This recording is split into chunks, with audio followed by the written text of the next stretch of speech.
Hello दोस्तों, कैसे हैं आप सब। आप सबका स्वागत है आज के मेरे नए व्लॉग में। और ये व्लॉग भी पिछले व्लॉग का कंटिन्यूटी में ही है। तो मैं आपको पिछले व्लॉग में मैं बता रही थी चंबा के घूमे जाने वाले 10 पर्यटक स्थलों के बारे में। उसमें से मैं कुछ ही पर्यटक स्थल बता पाई थी। व्लॉग बहुत लंबा खींच रहा था, इसीलिए मैंने उसे अगले व्लॉग में कंटिन्यू रखा। हम सब हिमाचल जाते हैं, घूमते हैं, उसकी खूबसूरती निहारते हैं। तो हिमाचल का ही एक स्थान है चंबा। उसमें मैंने पिछले ब्लॉग में आपको चमेरा लेक के बारे में बताया था और वहां पर लक्ष्मी नारायण मंदिर उसके बारे में मैंने आपको बताया था। इसके अतिरिक्त मैंने माँ चामुंडा के मंदिर के बारे में आपको जानकारी दी थी और चंबा के चौगान के बारे में भी मैंने आपको जानकारी दी थी और काला टोप जो वन्य जीव अभयारण्य है उसके बारे में भी जानकारी आपको दी थी। आज चलते हैं व्लॉग में आगे और आज हम कहाँ जा रहे हैं वो देखिए। आज हम पहुंच चुके हैं भूरी सिंह म्यूजियम। किसी भी देश या प्रदेश की संस्कृति और उसके इतिहास को जानना है तो उसके म्यूजियम को देखना पड़ता है। तो चलिए आज मैं आपको बता रही हूँ चंबा शहर के भूरी सिंह म्यूजियम के बारे में। इस म्यूजियम की स्थापना 1908 में राजा भूरी सिंह के शासनकाल में ही करवाई गई थी और इन्हीं के नाम पर इस म्यूजियम का नाम भूरी सिंह म्यूजियम रखा गया। यह म्यूजियम चंबा के चौगान के पास स्थित है। यहाँ पर बहुत सारे ऐतिहासिक चित्र और वस्तुएं रखी गई हैं जिसे राजा भूरी सिंह ने दान में दिया था। धीरे धीरे यहाँ पर चित्रों और वस्तुओं का संग्रह और इसकी लोकप्रियता बढ़ती गई और समय के साथ साथ पूरे हिमाचल प्रदेश में यह आकर्षण का केंद्र बन गया। म्यूजियम में हर साल टूरिस्ट दूर दूर से घूमने आते हैं। यहाँ पर 8500 से भी अधिक मध्यकालीन और प्राचीन शासकों द्वारा इस्तेमाल की जाने वाली वस्तुओं का संग्रह आप देख सकते हैं। यहाँ पर पुरानी कलाकृतियाँ भी देखी जा सकती हैं। यहाँ पर कई शासकों द्वारा बनाए गए कुछ चित्र भी देखे जा सकते हैं। इसके अतिरिक्त पुराने चंबा के सिक्के, वहाँ के आभूषण, पारंपरिक वेशभूषा, कवच और चंबा के लोगों के द्वारा उपयोग किए जाने वाले संगीत, वाद्य यंत्र, कलाकृतियाँ भी यहाँ पर देखी जा सकती हैं। अगर आप चंबा का इतिहास और कल्चर देखना और समझना चाहते हैं तो आप एक बार इस भूरी सिंह म्यूजियम में ज़रूर विजिट करें जो कि हिमाचल प्रदेश के चंबा जिले में स्थित है।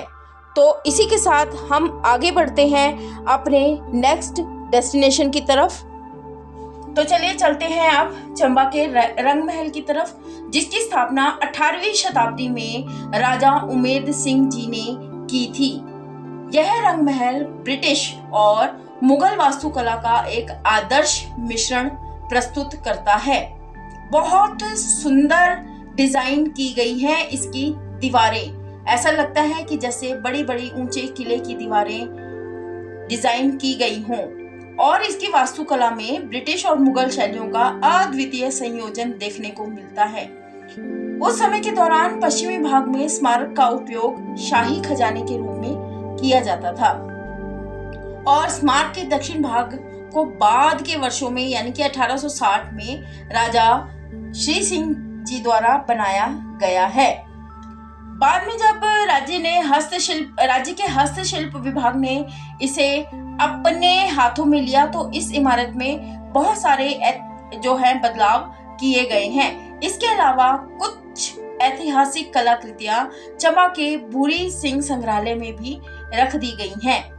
जैसा कि सभी जानते हैं कि उमेद सिंह जो थे वो बहुत दयालु थे और उन्होंने ही इस किले का निर्माण कराया था, लेकिन बाद में उसी राजवंश के राजा श्री सिंह ने रंग महल की मरम्मत भी करवाई। इस महल की मरम्मत के पीछे मुख्य उद्देश्य न केवल राजा के आवास के लिए बल्कि शाही अनाज और खजाने को रखने के लिए एक गोदाम भी बनाना था। पिछले कुछ वर्षों में यह रंग महल जो है यह सरकारी संपत्ति बन गया है और हस्तशिल्प विभाग इस महल का प्रयोग जूते, चप्पल और बाकी चीजों की कार्यशाला के रूप में करता है। महल में जो भी चीजें थी उन्हें बाहर निकाल लिया गया है और भारत के विभिन्न संग्रहालयों में इन्हें सुरक्षित भेज दिया गया है, रख दिया गया है। रंग महल को सुशोभित करने वाली दीवार पेंटिंग बहुत लुभावनी है, जो सबसे व्यापक पहाड़ी संग्रहालयों में से एक का प्रतिनिधित्व भी करती हैं। ये पेंटिंग्स भगवान कृष्ण की कहानियों का अनुसरण करती हुई आपको दिख जाती हैं। रंग महल को अब हिमाचल एम्पोरियम बना दिया गया है। यहाँ पर सुंदर हाथों से बने सामान के लिए आप खरीदारी कर सकते हैं और यह लोकप्रिय स्थल के रूप में भी प्रसिद्ध है। यात्रियों के यहाँ आने का समय सुबह 10 बजे से दोपहर 1 बजे तक और बाद दोपहर 2 बजे से शाम 5 बजे तक का है। ये तो थी रंग महल की बात। चलिए अब चलते हैं अपने अगले डेस्टिनेशन की तरफ। 5 पहाड़ियां कैथलॉग, पोर्ट्रेस, तिहरा, बकरोटा और वोलून से मिलकर बना है पहाड़ी हिल स्टेशन डलहौजी, जिसका नाम 19वीं शताब्दी के British governor general Lord Dalhousie के नाम पर रखा गया है। यहाँ पर बहुत प्रकार की वनस्पतियां हैं, जिसमें चीड़, देवदार, ओक्स और रेडोडोंड्रन शामिल हैं। यहाँ पर औपनिवेश काल से ही वास्तुकला बहुत समृद्ध रही है और यह वास्तुकला आज भी चर्चों में, जो वहाँ पर चर्च बनाए गए हैं, उसमें संरक्षित है। चंबा घाटी और महान धौलाधार पर्वत पूरे क्षितिज में बर्फ से ढके हुए चोटी को शानदार दृश्य भी प्रस्तुत करते हैं। तिब्बती संस्कृति के एक लिबास ने इस शांत रिजॉर्ट में विदेशी स्पर्श को जोड़ा है और सड़क के किनारे तिब्बती शैली में चित्रित बहुत सारे आपको चित्र मिल जाएंगे। यहाँ पर चट्टानों पर भी नक्काशी का काम आपको देखने को मिलेगा। डलहौजी से दिल्ली की दूरी या दिल्ली से डलहौजी की दूरी कह सकते हैं आप 555 किलोमीटर है और चंबा से यह 45 किलोमीटर दूर है।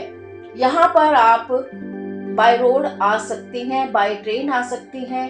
जैसे कि मैंने आपको पिछले ब्लॉग में बताया कि आप यहाँ अगर बाय एयर आएंगे तो आपको निकटतम हवाई अड्डा पठानकोट पड़ेगा। ट्रेन द्वारा भी आपको निकटतम हवाई अड्डा पठानकोट ही पड़ेगा और हिमाचल पथ परिवहन निगम की सेवाएं पूरे देश से जुड़ी हुई हैं। आप चंबा आ सकते हैं और भी लग्जरी गाड़ियां और टैक्सी आपको यहाँ पर पहुंचा देगी। दिसंबर माह तो अपने आप में बहुत खूबसूरत होता है। जब बर्फ पड़ती है तो नजारा और सारे दृश्य नयनाभिराम होते हैं। ऐसा लगता है कि कुदरत ने मानो चंबा को चांदी में भिगो दिया है। रावी नदी ऐसे घूमती है और ऐसे दिखती है रात में कि जैसे चांदी की एक पतली सी तार कहीं किसी दूसरे सिरे को जोड़ रही है। तो अगर आप चंबा घूमने आ रहे हैं तो डलहौजी को अपने डेस्टिनेशन में जरूर शामिल कीजिएगा। बहुत सुंदर, बहुत आकर्षक और मन को सुकून देने वाला ये आपको लगेगा। तो इसी के साथ हम चलते हैं अपने लास्ट डेस्टिनेशन की तरफ। लास्ट डेस्टिनेशन है और नंबर 1 पर जो मैंने रखी है वो है खजियार। जी हाँ, अगर आप घूमने का मन बना चुके हैं ना चंबा और देश में रहते हुए भी विदेश का मजा लेना चाहते हैं तो हिमाचल प्रदेश के खजियार में आपका स्वागत है, क्योंकि खजियार को ही मिनी स्विट्जरलैंड के नाम से भी जाना जाता है। दुनिया में 160 जो मिनी स्विट्जरलैंड है उनमें से भी खजियार एक है। इसकी खूबसूरती को देखकर ही इसे मिनी स्विट्जरलैंड की उपाधि दी गई है। खजियार झील हिमाचल प्रदेश के चंबा जिले में समुद्र तल से 1920 मीटर की ऊंचाई पर स्थित है। इसके चारों तरफ घिरे देवदार के पेड़ झील के नीले पानी में बहुत सुंदर परछाई बनाते हैं। यहाँ की सबसे आकर्षक चीज है तैरता हुआ टापू, जो असल में इस झील की सतह पर उगने वाले घासों का एक गुच्छा है, जिसे देखना बहुत अच्छा होगा।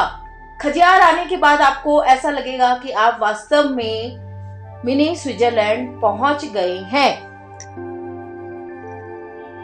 चंबा से मात्र आधे घंटे की दूरी पर ही खजियार स्थित है, तो यहाँ जाना भी ना भूलें। भले ही खजियार जो है एक छोटा सा पर्वतीय पर्यटक स्थल है, लेकिन लोकप्रियता के मामले में बिल्कुल भी कम नहीं है। किसी भी हिल स्टेशन से कम आप खजियार को नहीं आंक सकते।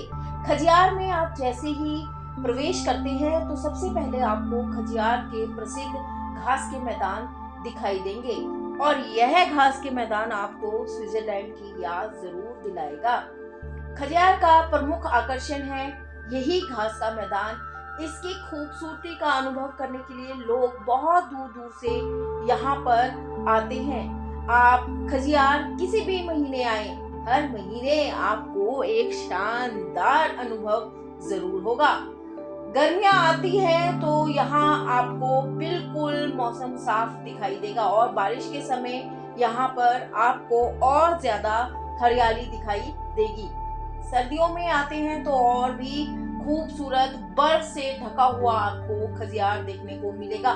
ये कह लीजिए कि हर मौसम में खजियार आकर आपको एक अलग ही अनुभव होगा, और जो प्रकृति से प्रेम करते हैं ना, उनके लिए खजियार किसी स्वर्ग से कम नहीं है। तो आप यहाँ जरूर आए। यहाँ पर गंजी पहाड़ी झील के लिए यह प्रसिद्ध है, गंजी पहाड़ी के लिए प्रसिद्ध है, अपने खूबसूरत हरे मैदान के लिए प्रसिद्ध है, वन्य जीव अभयारण्य के लिए प्रसिद्ध है खजियार, एडवेंचर के लिए प्रसिद्ध है, नजारों के लिए प्रसिद्ध है, शांतिपूर्ण हिल स्टेशन के लिए प्रसिद्ध है, और अपनी हरियाली के लिए तो प्रसिद्ध ही है। और कितने फायदे गिनाऊं मैं आपको खजियार आने के। तो जी हाँ, देवभूमि हिमाचल का प्रसिद्ध पर्वतीय पर्यटक स्थल चंबा, और चंबा से आधा घंटे की दूरी पर स्थित है खजियार। तो आप जरूर आएं और नज़ारों का लुत्फ उठाएं। दोस्तों, मैंने आपको चंबा के प्रसिद्ध पर्यटक स्थलों की जानकारी 2 भाग में दी है। होप आपको यह जानकारी अच्छी लगी होगी। अच्छी लगी हो तो एक लाइक जरूर कीजिएगा, और मैंने जो 10 पर्यटक स्थल बताए हैं वो मैंने अपनी तरह नंबरिंग दी है। आप किसको नंबर 1, 2 और 3 देना चाहेंगे, यह मेरे कमेंट सेक्शन में जरूर मेंशन करिएगा। तो चलिए मिलते हैं अगले व्लॉग में। अगला व्लॉग भी चंबा का ही होगा। तब तक के लिए मैं इस चैनल की होस्ट और आप सबकी दोस्त शिमला ब्लॉगर दीपशिखा आपसे इजाजत चाहती हूँ। जय हिंद, जय भारत।